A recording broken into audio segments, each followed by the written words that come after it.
Manila Broadcasting Company.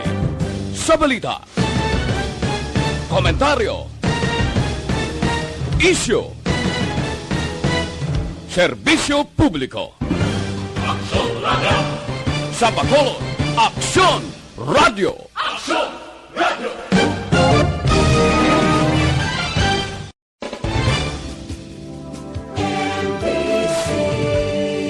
Manila Broadcasting Company.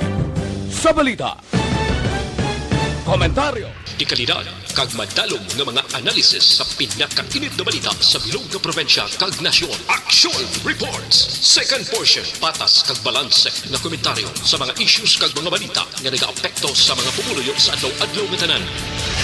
Action Reports! Second portion.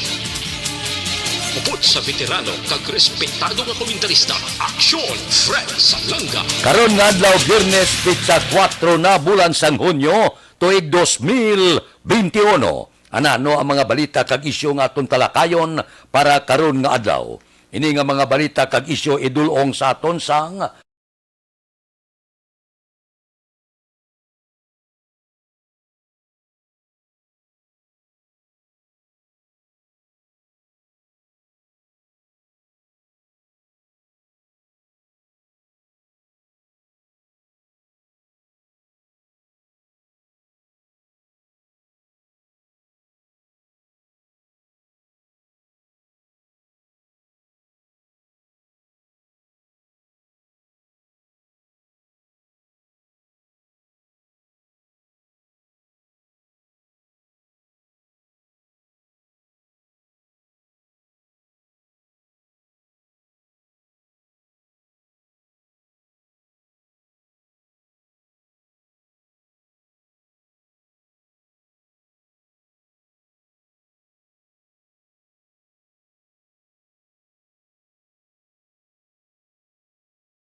Aksyon Radio Philippine Standard Time las 6:42 ginsunod talang inibalang paglutang sa isa ka 52 anyos nga iloy sa nagligad nga inadlaw didto sa Quezon City.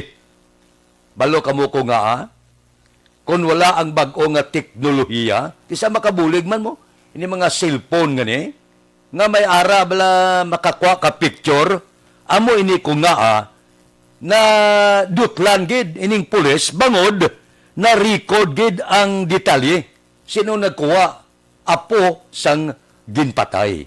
Amo na ang pasalamatan taman ining mga cellphone kung kaisa.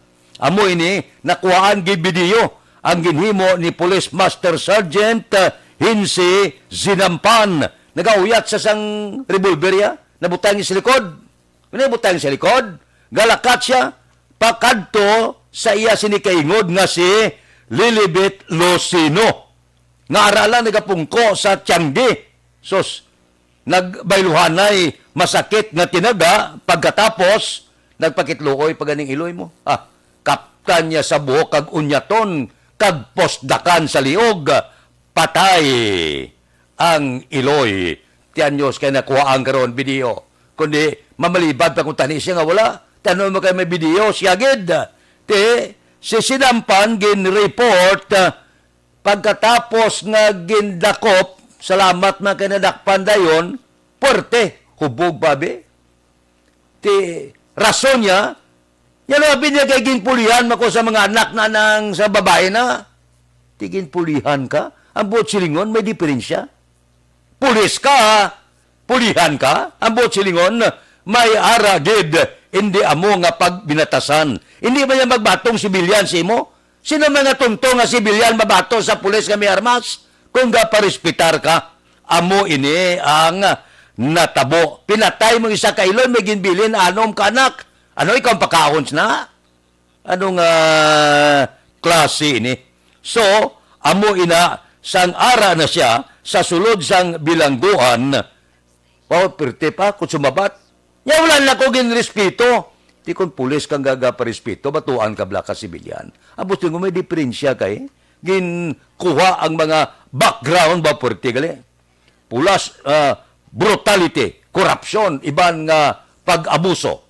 Di porti malagani, kay bag-o ang aton PNP Chief General Guillermo Elizar, ate, siling niya kit Trias kagid. Man kon abe wala ga paluso-luso, makitaon sa video mo si Elizar, daw nami daw niko ibunggo ini base.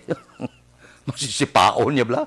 Portigid, hindi na amo ang ginahimo ni Sinampan. So, lison lang, leksyon nga makuha, kung ara ka, nag-uniforme ka, parespeto ka. Hindi ka mag-abuso para respetuhon ka. Sino man yang galgalon luwas sa mauyon, abe, nga wala kilala uniforme nga magbato sa imo kay pulis ka? Ambot silingon, may diferensya ang batasan. Kinahanglan naton, kung magparespeto ka, kinalan, obrahon mong obligasyon mo, kag, di ang kakita na ya. Pwede man matinunan ka, kinastigo ka tani parikod mo. Ang imo ito yung lainggid, mabalos. Ti wala na yung gitunan sa imo sang imo ini uniforme sa magsuksok ka, protektor ka sa tao, hindi ka manupatay tao. Ginaumid mo lang ang maayong kapulisan. Man kailinit mo. Ang ako naluyan, gini nga anong kabata, blang agin bilin sa Iloy. Pinatay mo gapakaon sang anom kakabataan. Por Diyos, por Santo. Aksyon Radio Philippine Standard Time, las 6:46. Mabalik kami pagkatapos ini.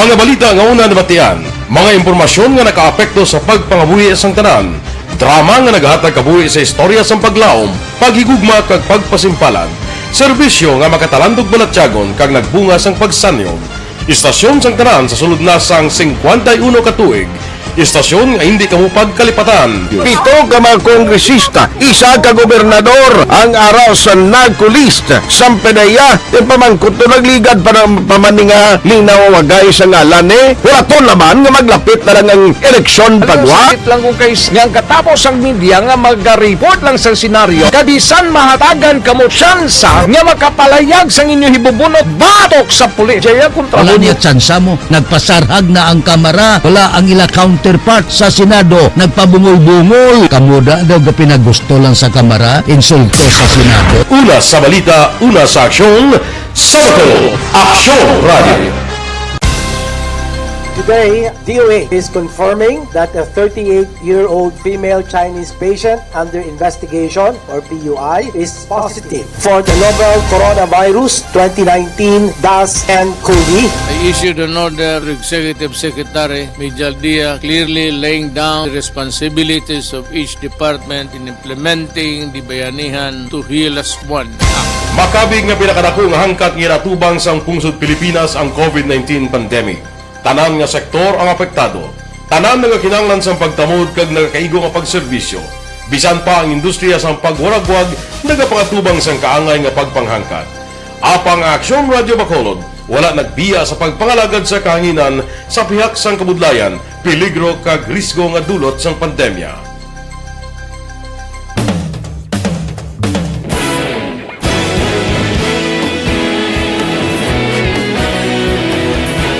Sa sunod na sang 51 katuig, nasaksihan ang dedikasyon sa Aksyon Radio Bacolod sa pagdulong sa mga balita kag impormasyon para sa interes sang mga pumuluyo. Pila na ka henerasyon ang nag-agi, komitido sa gihapon ang Aksyon Radio Bacolod nga mag-alagad sa kahanginan nga tampad, wala sang ginadampigan kag ginahalungan ang kamatuuran. Sa tunga sang mainit nga away sa politika, ang istasyon nagapabilin na nga patas sa pagtalakay sa mga isyu kag problema. Bilang tagbantay sa kamatuuran, ginatagan sa importansya ang tawhanon nga kinamatarong kag nagakaigo nga proseso agud mawaragwag sang husto ang balita kag malikawan ang paglapta sang salak nga impormasyon. Sa pagluntad sang kalamidad, gindulong sa inyo ang sitwasyon sa palibot kag padayon nga nagahatag sang pahanundom agud maluwas ang kaugalingon, ang pamilya, kalakip na ang tanan nga kaaksyon. Sa tion sang kasubo, nanari-sari nga mga matahom nga drama ang nagalingaw sa inyo. Ang inyo reklamo amon ginpamatian kaginhatagan sang aksyon. Padayon ang reforma sa serbisyo ang ginahimo sa Aksyon Radio Bacolod agud madulong ang balita sa diin ka man nga bahin sang kalibutan. Ang Aksyon Radio Bacolod nagapanguna sa kadamuon sang online engagement sa isla sang Negros. Ang Facebook followers ng istasyon ang nagdangat na sa masobra tunga sa milyon. Bacolod kag Negros sanon inyong pamatian. Istasyon nga nagapalaplag sang kamaturan. Humalin sa tutubtub subong, nagapanguna sa gihapon sa balita, serbisyo publiko kag kalingawan ang Aksyon Radio. Napili bilang finalist sa UP Broadsox Choice for Gandingan ng Katarungan sang Gandingan Awards 2020 ang Aksyon Radio Bacolod. Naghakot man sang pagpasinungog na makatapo kag programa sa Aksyon Radio Bacolod sa Tingog kag Handurawan Awards 2020.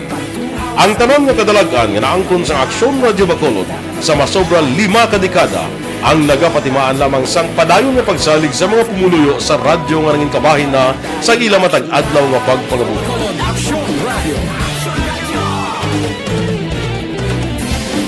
Una sa balita, una sa aksyon, sa Bacolod Aksyon Radio. Kaulog na ngay, samsang anong nakalintangan.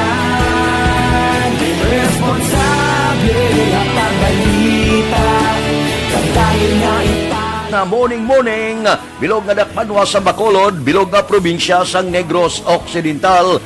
Aksyon Hotline. Mayad-ayad nga aga sa liwat sa aton sining nga magka-aksyon nga nagamonitor na karon nga aga sa aton.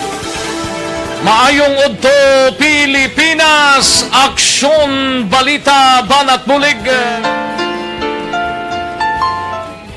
Mayong hapon naman sa itong mga palanggang mga palamati. Ayun nyo naman kubos nga lagad si Tito Wilma, upod ninyo karong nga hapon sa pagpangalagad sa palatuntunan. This is my life. Amon, first time ni natabo diri sa aton sa Pilipinas kag sa kalibutan nga nag-amo ning senaryo ta. Yes, maayong gabi kalibutan. Welcome na sa pagpangalagad sa Aksyon Firing Line. May gabi sa liwat, kamusta naman mapalangga naman tagpalamati, region-wide mga palagag kita sa labilin isa ka oras, 19 minutos, karon gadlaw Miyerkules. Anniversary Action Radio Bacolod. Isa po kayo sa haligi. Radio Philippine Standard Time, lasay 52, mahapret ako mga dali lokal, dira sa barangay Tangob, na kontrobersyal man, no? Ang barangay kapitan nga si Nuli Villarosa. Namati ako kahapon sa aton mga reports ni Attorney Dumax Ortiz, legal counsel, siling niya hindi pa final kag executory ang mando nga ginpapanaog sang DILG. Siling niya sa kliyente yan hindi kada magalin kay hindi pa na final. Karon ang mabulos number 1 kagawad siling man niya sang Bacolod City DILG head nga si Maridit Joy Madayag nya umpisa ikaw pungko kay kung hindi ka magpungko may palaabuton ikaw nga kaso basi ikaw naman pasakaan kaso. So duha ang karon magapungko kung hindi magalin si Villarosa mapungko si Atienza gutok kamuda sa pulungkuan sa barangay kapitan. Pero kahapon daw ihatag man kuno ni Villarosa kay Atienza sa Lunes ang temporaryo nga pagkabarangay kapitan. Akon kaugalingon nga opinyon kung ako bailangan ay buwalangan ay kay order ka ombudsman ang hindi ko madumduman nga pila ka mga kaso nagliligad nga may ara pagsupak sa ombudsman. Kung supakon mo, wala ta kasiguro kung anong masunod nga desisyon sa ombudsman. Imbes nga 3 lang kabulan, basi madugangan. O kung basi mangin konflikto pa ina sa imo pagkabarangay kapitan. Ako na advice mo lang 3 malang kabulan na, pagkatapos balik ka naman. So may eleksyon nga nakuha, nga kung gapungko ikaw, opisyal sa barangay, ipapungko ikaw dira para ikaw ang amay sang barangay. So ang amay sang barangay, pwede ka saway. Pwede ka tapna, pwede ka tawag, pwede ka hatag sang imo opinyon kag laygay. Pero wala ginatugutan nga kung barangay kapitan ka, manapungol kay mo. Kay guwa na sa imo sini obligasyon. Pero ang punto ko kasimple, samtang may order, tuman ng order. nga hindi na maglala sa palabuton base ko balik ang report dito sa ombudsman niya ho ang barangay kapitas tango wala magwa wala sa magpati sa mando sa ombudsman ang akon malang ya base ni kay legal battle nimo hindi man ta abogado ang akon na iya isa lang ka opinyon nga kon mahimo wa lang 3 bulan balik lang pagbalik mo may leksyon ka na nga kon may mga problema wagid hindi gid magpanapungol. Aksyon Radio Philippine Standard Time Lasay 55. Mabalik kami pagkatapos ini.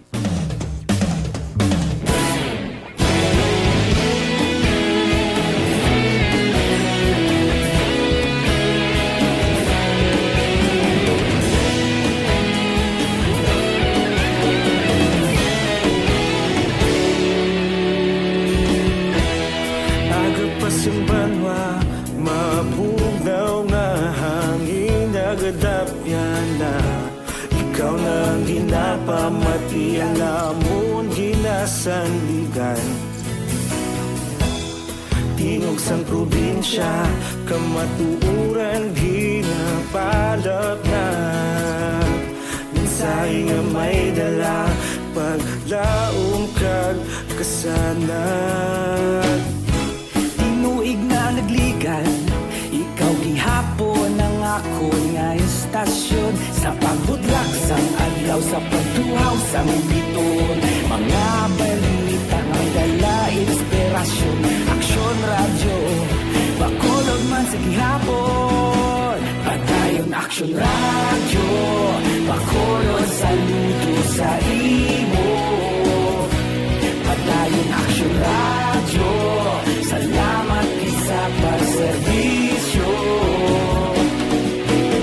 patas kag balanse matuod nga mensahe wala sang ginadang pilihan padayon aksyon radyo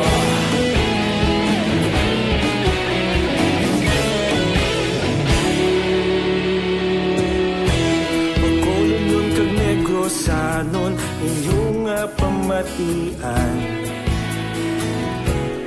Stasyon nga nagapalaplag sang kamaturan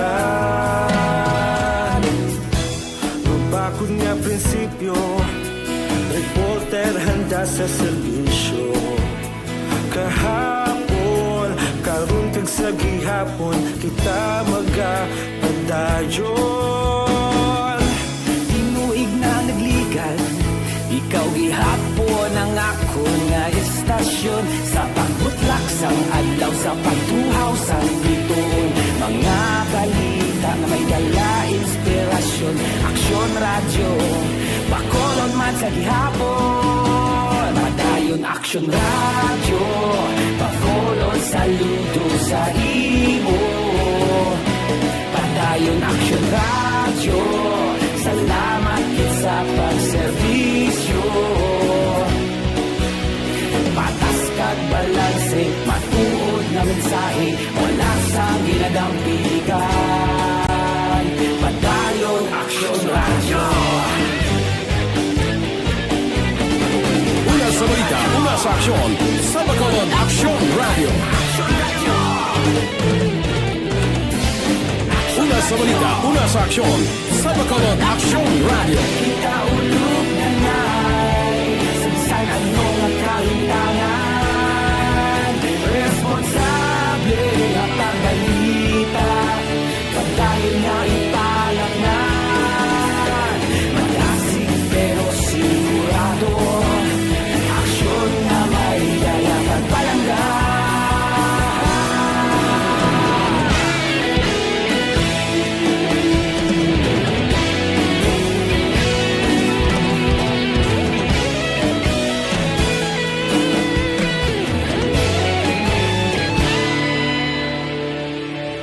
Padayon aksyon radyo Bacolod saludo sa imo Padayon aksyon radyo Salamat gid sa pagserbisyo Padayon aksyon radyo Bacolod saludo sa imo Padayon aksyon radyo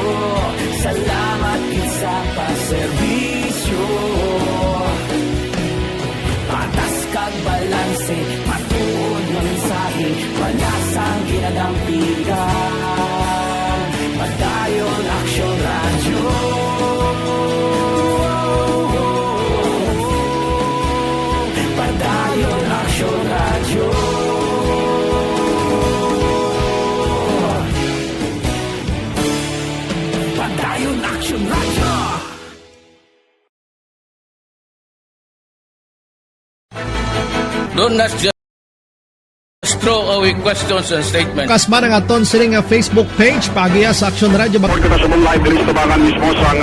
Ladies and gentlemen, this is Aksyon Radio Bacolod. Aksyon Radio Bacolod number 1.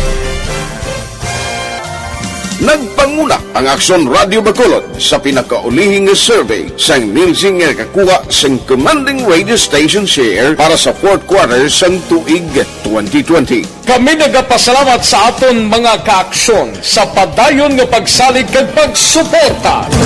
DYEZ Aksyon Radio Bacolod number 1 with 40.10% radio station share.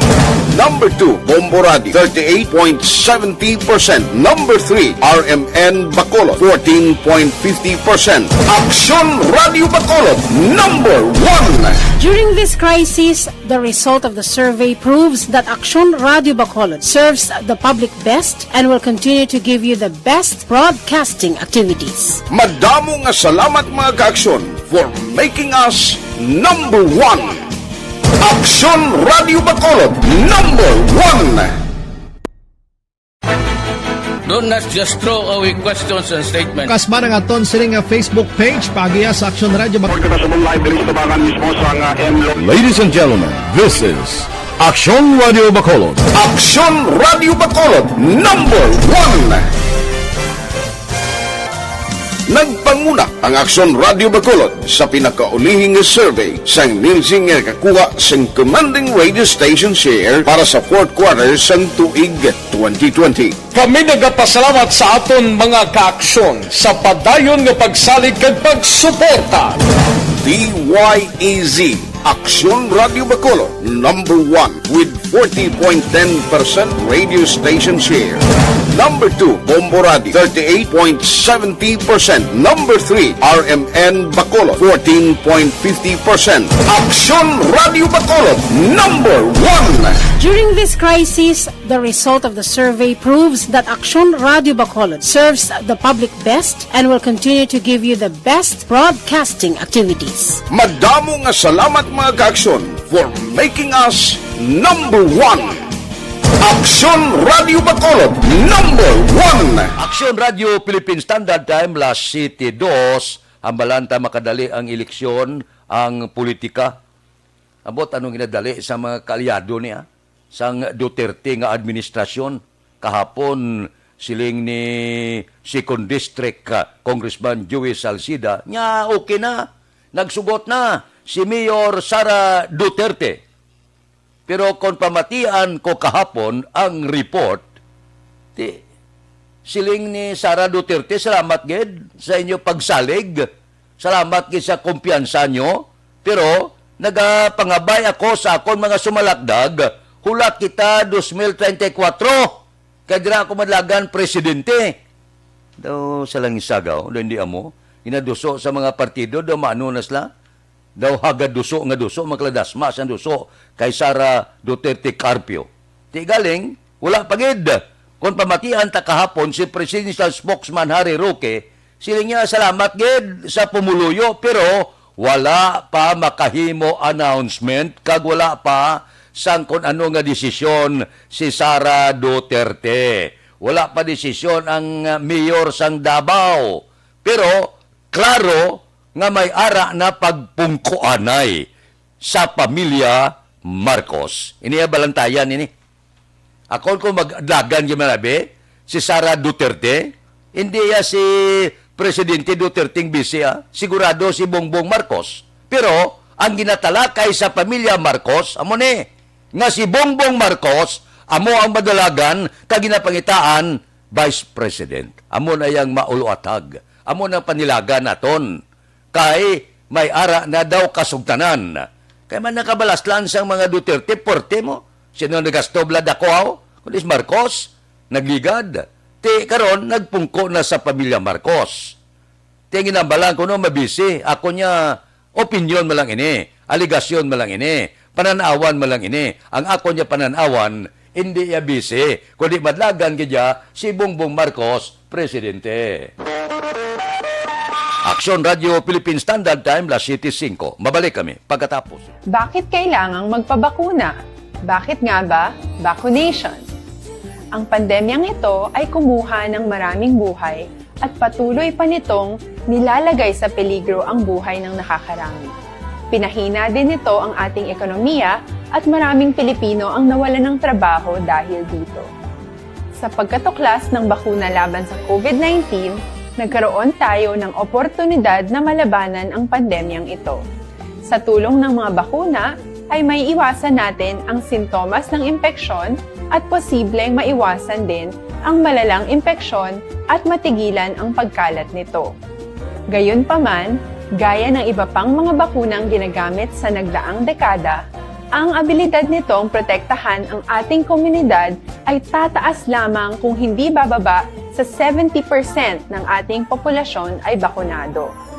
Halimbawa, kung ang iyong barangay ay mayroong 100,000 katao, hindi dapat bumaba sa 70,000 ang dapat mabakunahan upang matiyak na proteksyon ang buong komunidad.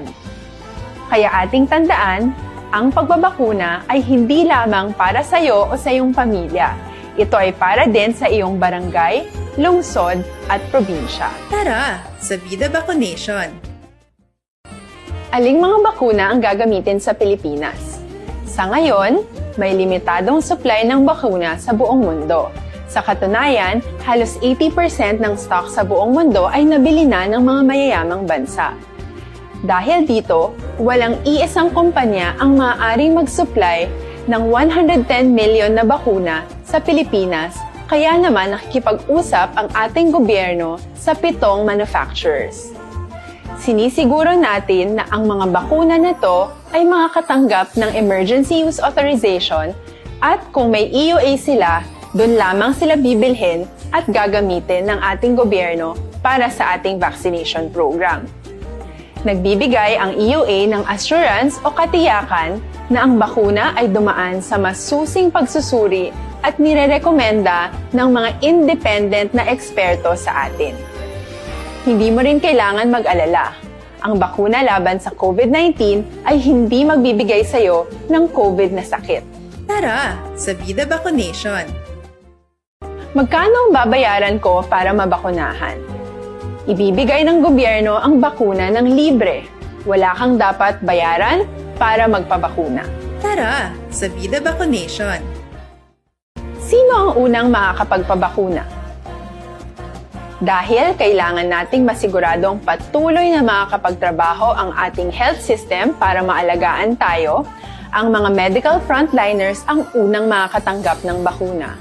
Susunod dito ay yung mga eligible na senior citizens dahil sila ay nasa greatest risk ng severe infection o kamatayan. Alam natin ito dahil sa ating lokal na datos na mas mapanganib ang COVID-19 sa mga matatanda. Ang pagkakasunod-sunod na kung sino ang unang makakatanggap ng bakuna ay natukoy sa tulong ng mga eksperto. Tara, sa Vida Vaccination! Kailan at saan ka dapat magpabakuna? Ang inyong national government ay nakikipag-ugnayan sa mga lokal na pamahalaan upang maihatid ang bakuna sa inyo. Ang lokal na pamahalaan or LGU nyo ang maghahanda ng pagpaparehistro at pag-ayos ng schedule ninyo sa pagpapabakuna. Mangyaring abangan ang anunsyo at instructions na magmumula sa inyong mga mayor or governors ukol dito. Tara, sa Vida Vaccination! Ano ang kailangan mo bago magpabakuna? Habang hinihintay natin ang pagdating ng mga bakuna, kumuha lamang ng impormasyon Radio Philippine Standard Time, las 7:09. Anong balita ni? Nagwa na si Dante. Mabalik sa kunukon sapon, posible. Siling sa pag-asa ba, mabalik ba yan, manilipatan? Puwerte ba? Standby na sa aton Aksyon Balita Morning Edition. Upod kita. Kay Aksyon Boy Duran, kag Aksyon Dorel Cabato, Aksyon Fred Salanga, una sa balita, una sa aksyon, sa Bacolod, Aksyon Radio.